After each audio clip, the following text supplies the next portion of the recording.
This is Audible. Sword of Destiny. The Bounds of Reason. Chapter 1. He won't get out of there, I'm telling ya, the pockmarked man said, shaking his head with conviction. It's been an hour and a quarter since he went down.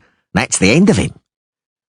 The townspeople, crammed among the ruins, stared in silence at the black hole gaping in the debris, at the rubble-strewn opening. A fat man in a yellow jerkin shifted from one foot to the other, cleared his throat, and took off his crumpled biretta. Let's wait a little longer, he said, wiping the sweat from his thinning eyebrows. For what? The spotty-faced man snarled. Have you forgotten, Alderman, that a basilisk is lurking in that there dungeon? No one who goes in there comes out. Haven't enough people perished? Why wait? But we struck a deal, the fat man muttered hesitantly. This just isn't right. We made a deal with a living man, Alderman, said the spotty-faced man's companion, a giant in a leather butcher's apron. And now he's dead, sure as eggs is eggs. It was plain from the start he was headed to his doom, just like the others. Why, he even went in without a looking glass, taking only a sword. And you can't kill a basilisk without a looking glass, everyone knows that. You saved yourself a shilling, Alderman, the spotty-faced man added, for there is no one to pay for the basilisk. So, get off home nice and easy, and we'll take the sorcerer's horse and chattels. Shame to let goods go to waste. Aye, the butcher said, a sturdy mare and saddlebags, nicely stuffed. Let's take a peek at what's inside. This isn't right. What are you doing? Quiet, Alderman, and stay out of this, or you're in for a hiding, the spotty-faced man warned. Sturdy mare, the butcher repeated. Leave that horse alone, comrade. The butcher turned slowly towards the newcomer, who had appeared from a recess in the wall, and the people gathered around the entrance to the dungeon. The stranger had thick, curly chestnut hair. He was wearing a dark brown tunic over a padded coat and high riding boots, and he was not carrying a weapon. Move away from the horse, he repeated, smiling venomously. What is this? Another man's horse, saddlebags and property, and you can't take your watery little eyes off them? Can't wait to get your scabby mitts on them? Is that fitting behavior? The spotty-faced man, slowly sliding a hand under his coat, glanced at the butcher. The butcher nodded and beckoned towards a part of the crowd from which stepped two stocky men with close-cropped hair. They were holding clubs of the kind used to stun animals in a slaughterhouse. Who are you? The spotty-faced man asked, still holding his hand inside his coat. To tell us what is right and what is not. That is not your concern, comrade. You carry no weapon? 'Tis true. The stranger smiled even more venomously. I do not. That's too bad. The spotty-faced man removed his hand, and with it a long knife from inside his coat. It is very unfortunate that you do not. The butcher also drew a knife as long as a cutlass. The other two men stepped forward, raising their clubs. I have no need, the stranger said, remaining where he stood. My weapons follow me. Two young women came out from behind the ruins, treading with soft, sure steps. The crowd immediately parted, then stepped back and thinned out.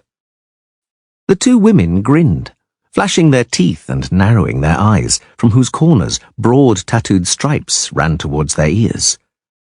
The muscles of their powerful thighs were visible beneath lynx skins wrapped around their hips and on their sinuous arms, naked above their mail gloves. Saber hilts stuck up behind their shoulders, which were also protected by chainmail. Slowly, very slowly, the spotty-faced man bent his knees and dropped his knife on the ground. A rattle of stones and a scraping sound echoed from the hole in the rubble, and then two hands, clinging to the jagged edge of the wall, emerged from the darkness. After the hands then appeared, in turn, a head of white hair streaked with brick dust, a pale face and a sword hilt projecting above the shoulders. The crowd murmured. The white-haired man reached down to haul a grotesque shape from the hole, a bizarre bulk smeared in blood-soaked dust. Holding the creature by its long reptilian tail, he threw it without a word at the fat alderman's feet. He sprang back, tripping against a collapsed fragment of wall, and looked at the curved, bird-like beak, webbed wings, and the hooked talons on the scaly feet. At the swollen dewlap, once crimson, now a dirty russet, and at the glazed, sunken eyes. "There's your basilisk," the white-haired man said, brushing the dust from his trousers. "As agreed. Now, my 200 lintars, if you please. Honest lintars, not too clipped. I'll check them, you can count on it." The alderman drew out a pouch with trembling hands. The white-haired man looked around, and then fixed his gaze for a moment on the spotty-faced man and the knife lying by his foot. He looked at the man in the dark brown tunic and at the young women in the lynx skins. "As usual," he said, taking the pouch from the alderman's trembling hands. "I risk my neck for you for a paltry sum, and in the meantime you go after my things. You never change. A pox on the lot of you." "Haven't been touched," the butcher muttered, moving back. The men with the clubs had melted into the crowd long before. "Your things haven't been touched, sir." "That pleases me greatly," the white-haired man smiled.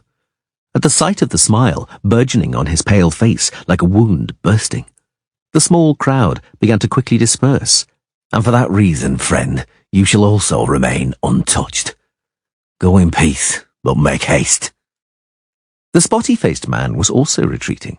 The spots on his white face were unpleasantly conspicuous. "Hey, stop there," the man in the dark brown tunic said to him. "You've forgotten something." "What is that, sir?" "You drew a knife on me." The taller of the women suddenly swayed, legs planted widely apart, and twisted her hips. Her sabre, which no one saw her draw, hissed sharply through the air. The spotty-faced man's head flew upwards in an arc and fell into the gaping opening to the dungeon. His body toppled stiffly and heavily, like a tree being felled among the crushed bricks. The crowd let out a scream. The second woman, hand on her sword hilt, whirled around nimbly, protecting her partner's back. Needlessly. The crowd, stumbling and falling over on the rubble, fled towards the town as fast as they could. The alderman loped at the front with impressive strides, outdistancing the huge butcher by only a few yards.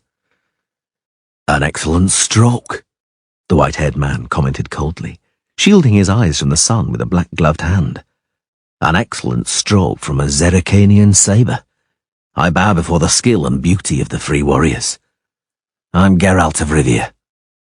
"And I," the stranger in the dark brown tunic pointed at the faded coat of arms on the front of his garment, depicting 3 black birds sitting in a row in the centre of a uniformly gold field. "Am 𝐵𝐴𝐿, also known as 3 jackdaws. And these are my girls, Thea and Vea. That's what I call them, because you'll twist your tongue on their right names. They are both, as you correctly surmised, 𝐊𝐴𝐴𝐴.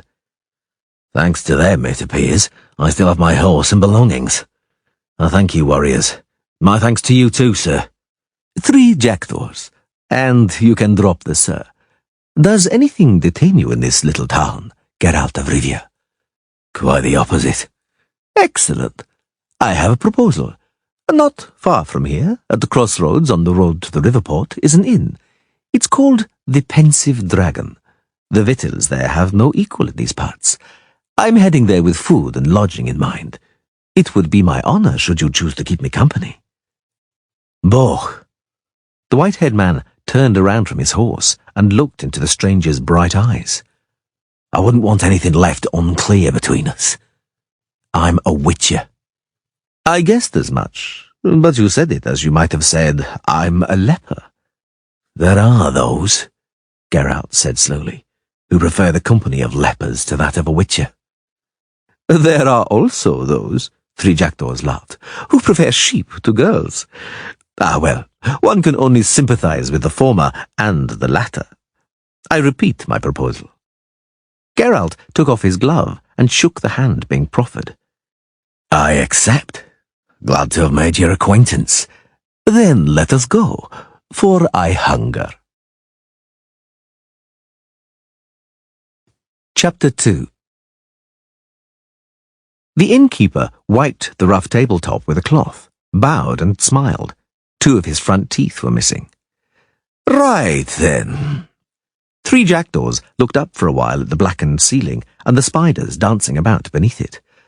First beer, to save your legs, an entire keg, and to go with the beer, what do you propose with the beer, comrade? Cheese? Risked the innkeeper. No, Boch grimaced. We'll have cheese for dessert. We want something sour and spicy with the beer. At your service. The innkeeper smiled even more broadly. His 2 front teeth were not the only ones he lacked. Elvers with garlic in olive oil and green pepper pods in vinegar or marinated. Very well, we'll take both. And then that soup I once ate here, with diverse mollusks, little fish and other tasty morsels floating in it. Log driver soup? The very same. And then roast lamb with onions, and then 30 crayfish. Throw as much dill into the pot as you can. After that, sheep's cheese and lettuce. And then we'll see. At your service. Is that for everyone? I mean, 4 times? The taller 𝐉𝐸⁻ shook her head, patting herself knowingly on her waist, which was now hugged by a tight linen blouse. I forgot. 3 jackdaws winked at Geralt. The girls are watching their figures. Lamb just for the 2 of us, innkeeper. Serve the beer right now, with those elvers. No, wait a while, so they don't go cold. We didn't come here to stuff ourselves, but simply to spend some time in conversation. Very good. The innkeeper bowed once more. Prudence is a matter of import in your profession. Give me your hand, comrade. Gold coins jingled. The innkeeper opened his gap-toothed mouth to the limit. That is not an advance, 3 jackdaws announced. It is a bonus. And now hurry off to the kitchen, good fellow. It was warm in the snug. Geralt unbuckled his belt, took off his tunic and rolled up his shirt sleeves. I see, he said, that you aren't troubled by a shortage of funds. Do you live on the privileges of a knightly estate? Partially. 3 jackdaws smiled without offering further details. They dealt quickly with the elvers and a quarter of the keg. Neither of the 2 𝐉𝐸⁻s stinted on the beer, and soon were both in visible good humour. They were whispering something to each other. Vea, the taller one, suddenly burst out in throaty laughter.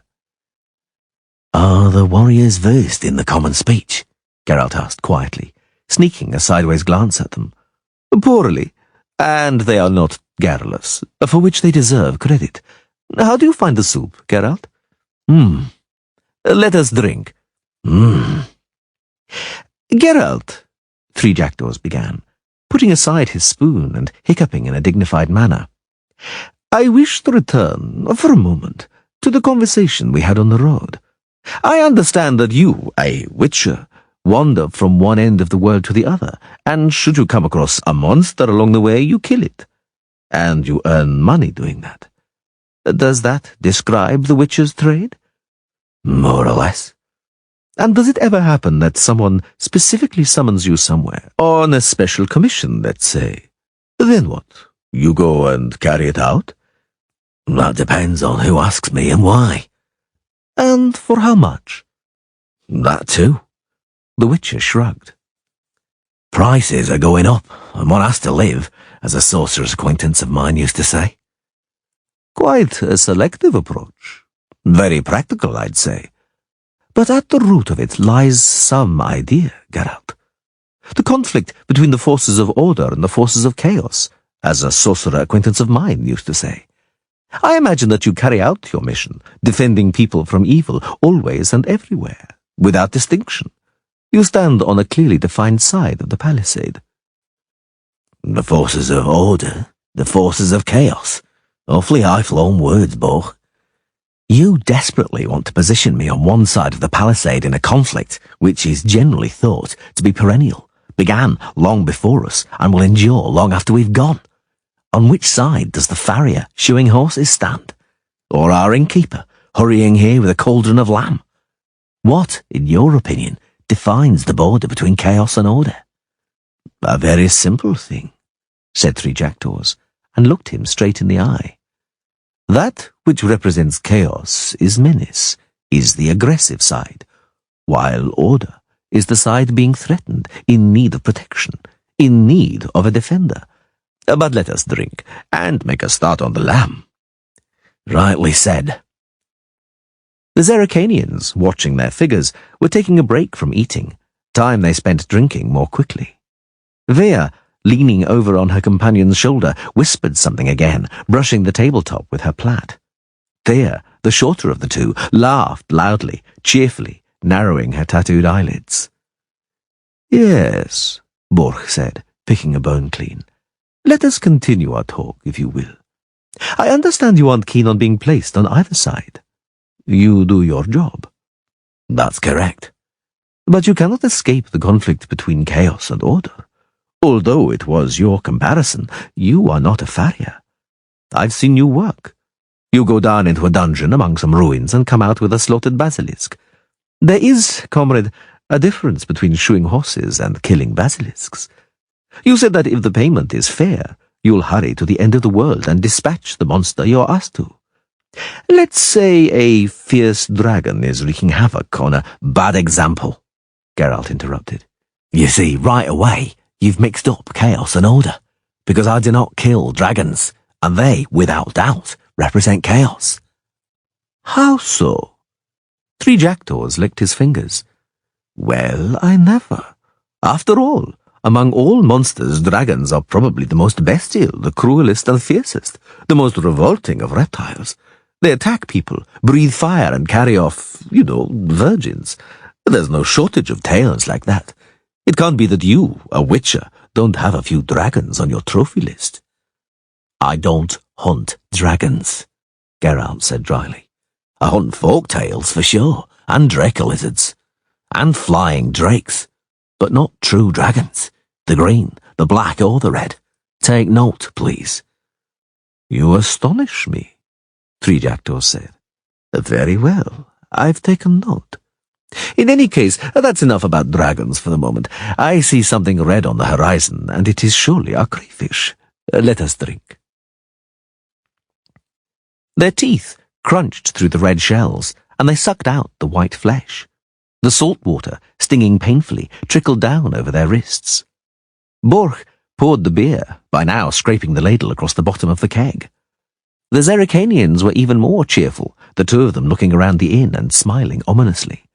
The Witcher was convinced they were searching out an opportunity for a brawl.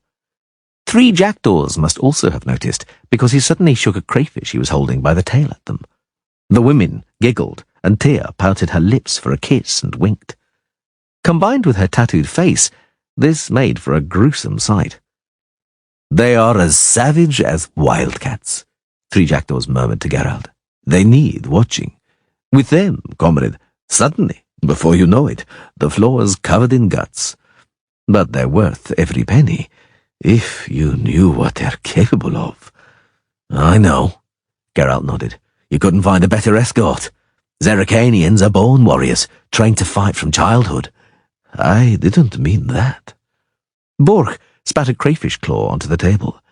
I meant what they're like in bed. Geralt glanced anxiously at the women. They both smiled. 𝐕 reached for the dish with a swift, almost imperceptible movement. Looking at the Witcher through narrowed eyes, she bit open a shell with a crack. Her lips glistened with the salt water. Three jackdaws belched loudly. And so, Geralt, he said, you don't hunt dragons, neither green nor any other color. I've made a note of it. And why, may I ask, only those three colors? 4, to be precise. You mentioned 3. Dragons interest you, 𝐵orch. For any particular reason? No, pure curiosity. Well, about those colours, it's customary to define true dragons like that, although they're not precise terms. Green dragons, the most common, are actually greyish, like ordinary draco lizards. Red dragons are in fact reddish or brick red. It's customary to call the large dark brown ones black. White dragons are the rarest. I've never seen one. They occur in the distant north, reputedly. Interesting.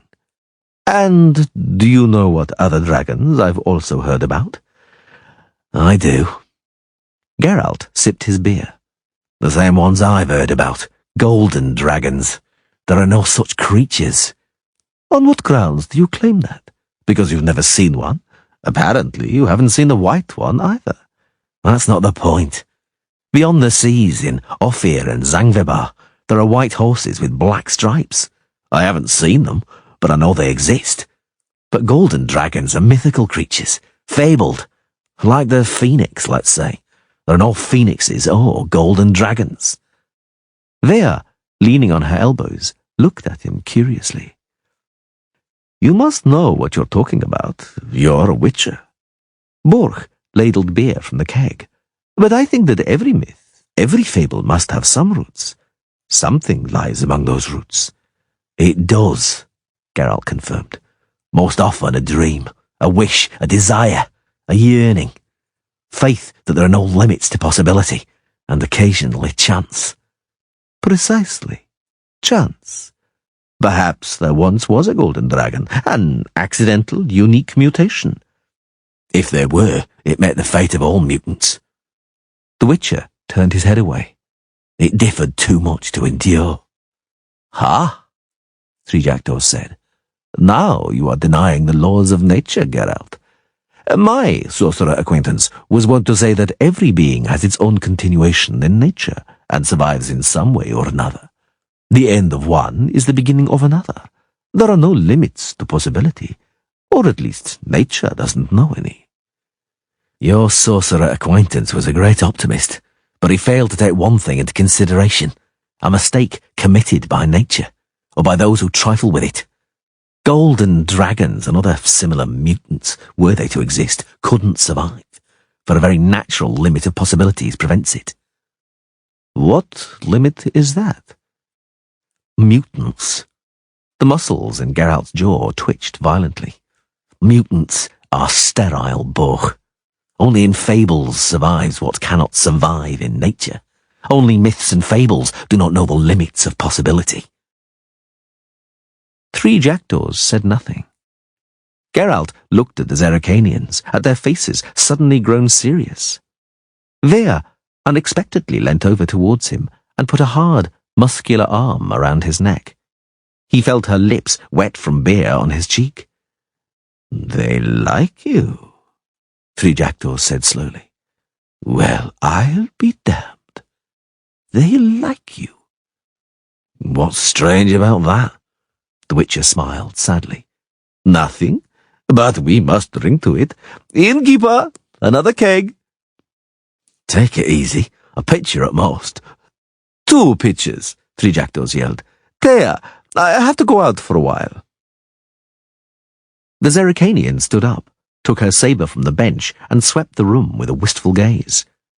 Although previously, as the Witcher had observed, several pairs of eyes had lit up greedily at the sight of Borch's bulging purse, no one seemed in a hurry to go after him as he staggered slightly towards the door to the courtyard.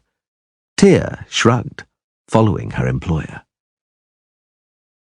What is your real name? Geralt asked the one who had remained at the table. Vea flashed her white teeth. Her blouse was very loosely laced, almost to the limits of possibility. The Witcher had no doubt it was intentionally provocative. 𝐿𝐵𝐵𝐵𝐵𝐵. Pretty. The Witcher was sure the 𝐤𝐴𝐺 would purse her lips and wink at him. He was not mistaken. Vea? Why do you ride with Borch? You free warriors? Would you mind telling me? What? He is... The 𝐤𝐴𝐺, frowning, searched for the words. He is the most beautiful. The Witcher nodded. Not for the first time, the criteria by which women judged the attractiveness of men remained a mystery to him. 3 jackdaws lurched back into the snug, fastening his trousers, and issued loud instructions to the innkeeper. Tyr, walking 2 steps behind him, feigning boredom, looked around the inn, and the merchants and log drivers carefully avoided her gaze.